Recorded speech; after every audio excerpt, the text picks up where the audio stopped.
Hello student, I am doctor चंचल गर्ग, सहायक आचार्य इतिहास विभाग, राजकीय कला महाविद्यालय कोटा। आज का आपका विषय है बीए सेकेंड ईयर के स्टूडेंट्स के लिए सेकंड पेपर राजस्थान के इतिहास के अंतर्गत। यह टॉपिक आपकी 5th यूनिट के अंतर्गत आता है। टॉपिक का नाम है राजस्थान में स्थापत्य कला।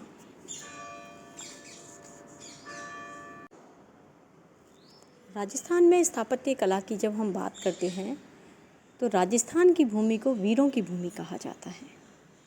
राजपूत राजा बहुत बड़े निर्माता थे जिन्होंने स्थापत्य के क्षेत्र में विभिन्न भवनों का, दुर्गों का, नगरों का निर्माण करवाया। राजस्थान के स्थापत्य कला के उदाहरणों को या राजाओं ने जिनका निर्माण कराया उनको हम इनके अंतर्गत समझ सकते हैं। ये बिंदु हैं नगर नियोजन एवं शिल्प, भवन शिल्प, दुर्ग शिल्प और मंदिर शिल्प। नगर नियोजन एवं शिल्प की यदि हम बात करें तो राजस्थान में भी इतिहास मानव सभ्यता के इतिहास के साथ प्रारंभ होता है। यहाँ आहड़, कालीबंगा, बागौर, गिलुंड जैसी सभ्यताएं विकसित हुई हैं। इन सभ्यताओं के केंद्र के रूप में यहाँ नगरों का निर्माण हुआ। नगर शिल्प और नगर नियोजन के उदाहरण हमें इन विभिन्न स्थानों से प्राप्त होते हैं। इनके भी बाद यदि हम आगे चलते हैं तो भीनमाल, बागौर, पुष्कर आदि ये विभिन्न नगर थे जो विभिन्न कारणों से व्यापारिक, आर्थिक, धार्मिक विभिन्न कारणों से प्रसिद्ध रहे और यहाँ भी हमें नगर नियोजन या विभिन्न प्रकार के नगरों का निर्माण देखने को मिलता है। इसके बाद बात करते हैं हम भवन शिल्प की। यदि भवन शिल्प की हम बात करें तो भवन शिल्प के अंतर्गत भी यही है। यहाँ के भवन अपने शिल्प के लिए प्रसिद्ध थे। कालीबंगा के भवनों में हमें अलंकृत ईंटों के उदाहरण भी प्राप्त होते हैं और परनालों के उदाहरण भी प्राप्त होते हैं जो हड़प्पा में अन्य क्षेत्रों से नहीं प्राप्त होते। तो यहाँ के भवन अपनी विशेषताएं लिए हुए थे। आहड़ के भवनों में हमें बड़े बड़े पत्थरों का इस्तेमाल फर्श के अंतर्गत और साथ ही दीवारों के लिए बड़े कमरों में पार्टीशन का प्रयोग दिखाई देता है जो अपने आप में अनूठा था। इसके बाद यदि हम आगे चलें, राजस्थान के क्रमिक इतिहास को हम देखें तो राजस्थान में आगे चलकर बड़ी बड़ी हवेलियों का निर्माण हुआ। इन हवेलियों में आज भी कई हवेलियां प्रसिद्ध हैं, जैसे जैसलमेर की अनेक हवेलियां हैं जो इस काल में प्रसिद्ध हैं। जैसलमेर की हवेलियों में पटवा की हवेली, नथमल की हवेली, ये हवेलियां प्रसिद्ध हैं। इनके अलावा भी हम देखते हैं कि जब राजपूतों का मुग़लों के साथ संपर्क बढ़ा तो मुग़ल काल का प्रभाव यहाँ पर पड़ने लगा। यहाँ के भवनों में तड़क भड़क, फव्वारे, छोटे बाग बगीचे, बेल बूटे, संगमरमर का काम, मेहराब, गुंबज आदि कई रूप हमें दिखाई देते हैं। जैसे उदयपुर में अमर सिंह का महल, जगमंदिर, जगत सिंह, ये सारी विशेषताएं धीरे धीरे राजस्थानी स्थापत्य कला की विशेषताएं भी हो गई। इनके अलावा है दुर्ग शिल्प। दुर्ग शिल्प के अंतर्गत हम आगे अध्ययन करेंगे। अन्य उदाहरणों में है मंदिर शिल्प। राजस्थान में मंदिर निर्माण भी बहुत प्राचीन रहा है क्योंकि कला धार्मिक जीवन से भी संबंधित होती है। हालांकि मुसलमानों के आक्रमण के पश्चात मंदिर निर्माण में कुछ शिथिलता आई, लेकिन निर्माण अवरुद्ध नहीं हुआ। मंदिरों में बल, शौर्य, सौंदर्यता सभी भाव हमें दिखाई देते हैं। यहाँ के कुछ मंदिर हैं जैसे चित्तौड़ का सूर्य मंदिर, आबानेरी का हर्ष माता मंदिर, आहड़ का आदि वराह मंदिर, मैनाल के मंदिर, दिलवाड़ा के मंदिर, ये सभी राजस्थान में मंदिर निर्माण के चरमोत्कर्ष को बताते हैं। विभिन्न राजाओं ने मंदिरों के महत्व को समझा और साथ ही मंदिरों के निर्माण पर जोर भी दिया। यहाँ जैन, वैष्णव, शैव, सूर्य सब लगभग सभी धर्मों से संबंधित विभिन्न मंदिरों का निर्माण हुआ। राजस्थान के सबसे प्रसिद्ध मंदिरों के अंतर्गत देलवाड़ा के मंदिर और रनकपुर के मंदिर आते हैं। मंदिर निर्माण के अलावा राजस्थान में हम ये भी देखते हैं समाधि स्मारक भी बने कि जैसे महापुरुषों, वीरों, राजाओं की मृत्यु के पश्चात छतरियों के निर्माण की, चबूतरों की, देवलियाँ आदि बनाने की परंपरा बन गई थी। कई बार बीच में शिवलिंग स्थापित कर उसके पास ही स्तंभ या स्मारक स्वरूप पत्थर लगा दिया जाता था और उस पर मृतक के साथ सती होने वाली रानियों या स्त्रियों की मूर्तियाँ अंकित की जाती थी और उसके नीचे मृत्यु तिथि, दिनांक, उपलब्धियों का प्रदर्शन या उन्हें भी लिख दिया जाता था।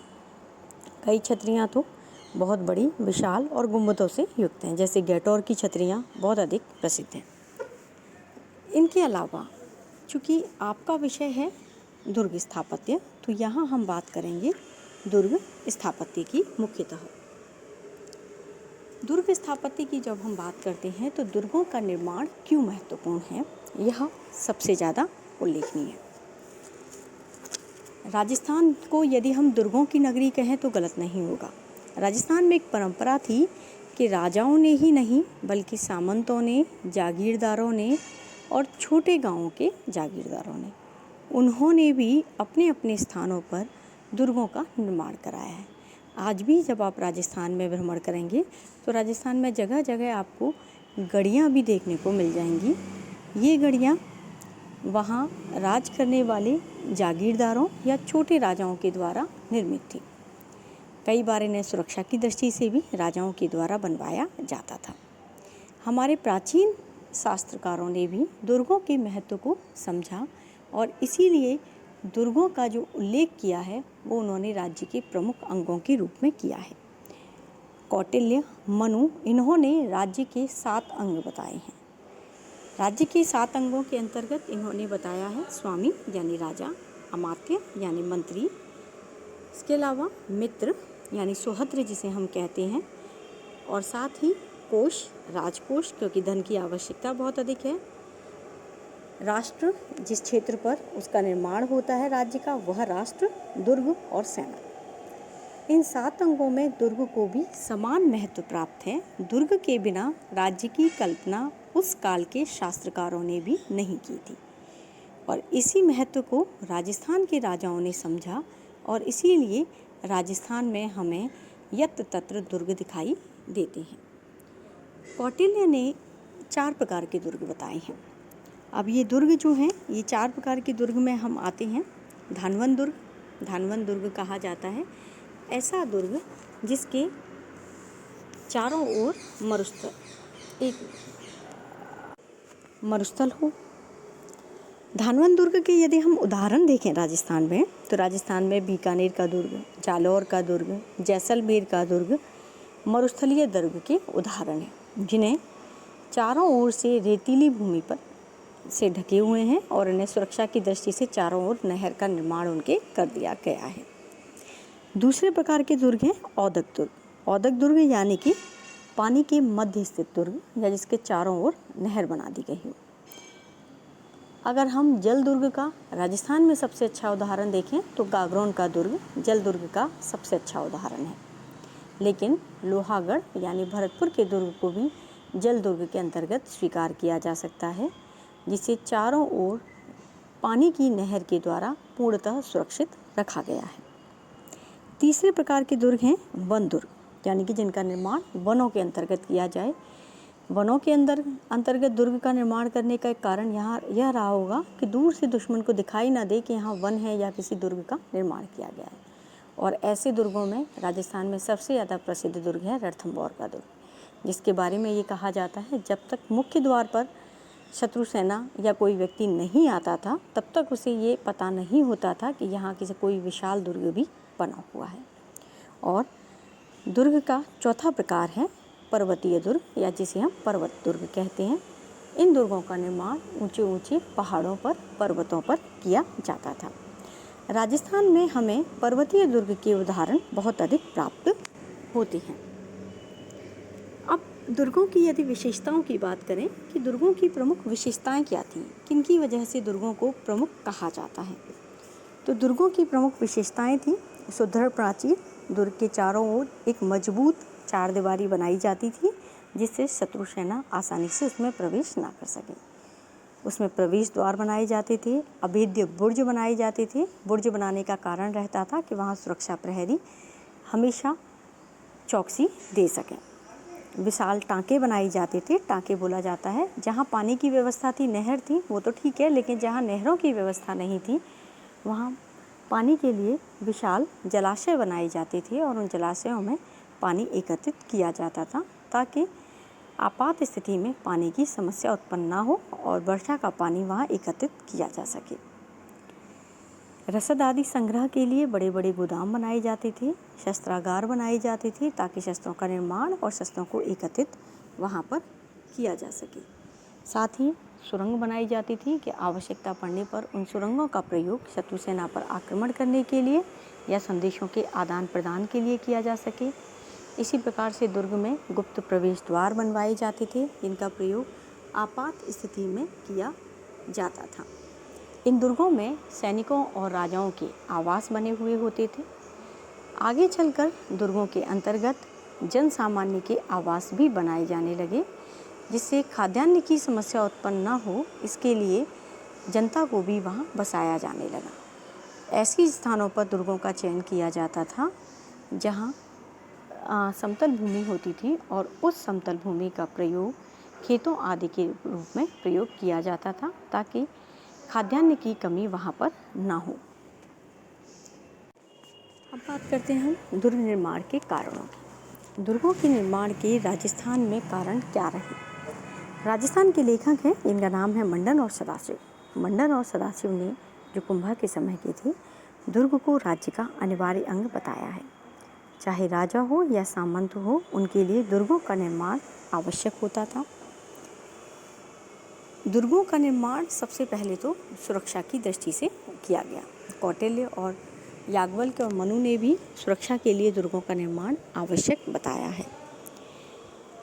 यहाँ के राजाओं और जागीरदारों ने अपनी सुरक्षा के लिए किलों का निर्माण करवाया। किलों का निर्माण सामरिक महत्व के स्थानों पर करवाया गया जो मुख्यतः विस्तृत राजमार्गों पर बने हुए थे। राजनीतिक और व्यापारिक कारणों से इन रास्तों की सुरक्षा आवश्यक थी, अतः यहाँ दुर्गों का निर्माण करवाया गया। अब ऐसे स्थान जैसे जालौर, सांचौर, सिवाना, मंडौर और जोधपुर के किले दुर्गम स्थलों पर बने हुए थे।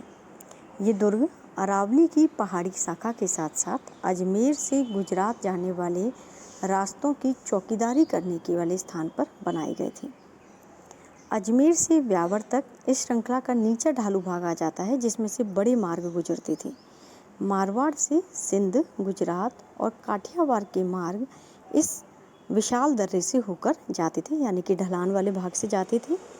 दक्षिण पूर्वी मेवाड़, ढूंढा और हाड़ौती से आने वाले मार्ग इसी स्थान से गुजरते थे। अतः इन महत्वपूर्ण राजमार्गों की निगरानी के लिए यहाँ तारागढ़ का दुर्ग अजमेर की पहाड़ियों पर बनाया गया। कुंभलगढ़, अचलगढ़ और बसंतगढ़ के किले मेवाड़ से मारवाड़ जाने वाले दर्रों से गुजरने वाले रास्ते, गुजरात और सिरोही से आने जाने वाले मार्गों की चौकीदारी और सुरक्षा के लिए बनाए गए। केंद्रीय और पूर्वी राजस्थान से पहाड़ी शिखरों पर किलों की एक दोहरी पंक्ति फैली हुई है। पश्चिमी भाग में चित्तौड़, मांडलगढ़, जहाजपुर, बूंदी के किले हैं। पूर्वी भाग में रामपुरा, जाट, खैरी, भैंसरोडगढ़, कोटा, रणथंभौर के किले हैं।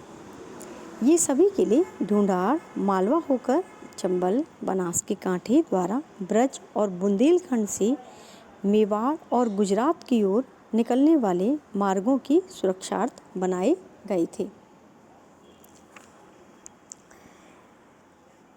किलों का प्रयोग प्रायः आक्रमण के समय राजा अपनी स्वयं की और प्रजा की सुरक्षा के लिए करते थे। बड़े किलों में कृषि भी होती थी, यह भी बताया गया था आपको। यहाँ महल, बावड़ियाँ, तालाब, बाजार आदि भी होते थे। किले ऊंची पहाड़ी और ढलानदार घाटियों पर बनाए जाते थे। बुर्जों से युक्त किले की चार दीवारी में 3-4 फीट की दूरी पर छेद रखे जाते थे ताकि किले का सैनिक अपनी सुरक्षा रखते हुए शत्रु सेना पर आक्रमण कर सके। इसके अलावा दुर्गों में रहना और अधिक से अधिक दुर्ग किसी राजा के अधिकार में होना इसे प्रतिष्ठा का सूचक माना जाता है। तो राजस्थान के राजाओं ने अपनी प्रतिष्ठा की वृद्धि के लिए भी दुर्गों का निर्माण करवाया। ये कहा जाता है महाराणा कुंभा ने सर्वाधिक दुर्गों का निर्माण कराया। लगभग 32 दुर्ग महाराणा कुंभा के द्वारा बनवाए गए थे। राजस्थान के जो प्रसिद्ध दुर्ग हैं जिनमें रणथंभौर, चित्तौड़, कुंभलगढ़ ये दुर्ग आते हैं। इनके अलावा भी सिवाना, जालौर, अचलगढ़, गागरोन इत्यादि जो दुर्ग हैं ये प्रसिद्ध हैं। यदि इन दुर्गों को हम देखें तो हमें ये स्पष्ट हो जाता है कि दुर्गों का निर्माण राजस्थान की महत्वपूर्ण परंपरा रही है। दुर्गों में हमें विविध प्रकार का स्थापत्य, राजमहलों का स्थापत्य भी देखने को मिलता है, नगर स्थापत्य भी हमें देखने को मिलता है, जलाशयों का स्थापत्य भी मिलता है, मंदिर स्थापत्य भी दुर्गों के अंतर्गत हमें देखने को मिलता है। एक तरह से राजस्थानी दुर्ग स्थापत्य की सभी महत्वपूर्ण विशेषताएं हमें दुर्गों में देखने को मिल जाती हैं। आगे के वीडियो में आपको चित्तौड़गढ़ दुर्ग की स्थापत्य के बारे में पढ़ाया जाएगा। धन्यवाद।